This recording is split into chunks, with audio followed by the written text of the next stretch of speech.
মদের বোতল আমার কথা দিয়েছে। খাইতে খাইতে মদের বোতল শেষ হয়ে গেছে। বউ, আয় বউ, কোথায় গেলি? এদিকে আয়, চলো চলো। তুই আমাকে টাকা দে, আমার মদ শেষ হয়ে গেছে।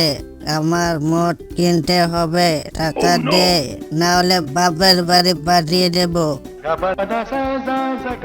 আরে শ্বশুরের বেটা, তুই আবার মদ গিলে এসেছিস? এত করে বললুম তাও তোর লজ্জা হইল না? তুই আজ আবার এসেছিস আমার কাছে টাকা চাইতে? এ দেশের সব ভালো ভালো মানুষ মরে যাচ্ছে, কিন্তু তোমার মতো এই মাতাল কেন মরে না? তোমার এসব কীর্তিকলাপ দেখে তোমাকে বাপ বলতেও আমার ঘৃণা লাগছে। আচ্ছা ঠিক আছে, তুই তাহলে কাল থেকে আমাকে মা বলে ডাকবি। এই বুড়ো, মদ খেয়ে কি মদের ঘরে ভুল বকছো? তুমি হও বাবা, আর তোমাকে কি না মা বলে ডাকবে? চুপ কর শয়তান, তোর মতো ভিখারি কি বুঝবে মদ কারা খায়?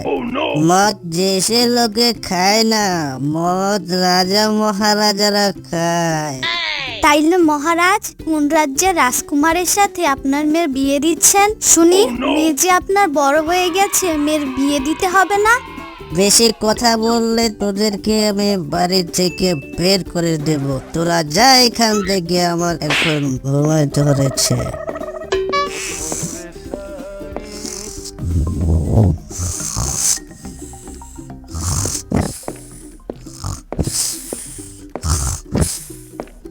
কিরে মিসকে, তুই উঠোনে শুয়ে আছিস কেন? তোর বউ কি তোকে ঘর থেকে বের করে দিয়েছে? আমার বউ মদ খেয়ে ভুল ছিল, তাই ওকে লাথি দিয়ে ঘর থেকে বের করে দিয়েছে। দেখছিস না আমি খাটের উপরে শুয়ে আছি, ওরা বাইরে শুয়ে আছে। কিরে মিসকে, তোর ফ্যানটা কি স্টার্ট করে দিব? মাতালের মতো উল্টো পাল্টা বলছো কেন দাদা? দেখছো না এখানে এসি লাগানো আছে? আচ্ছা ঠিক আছে, তাহলে তুই এসির নিচেই শুয়ে থাক, আমি গেলাম।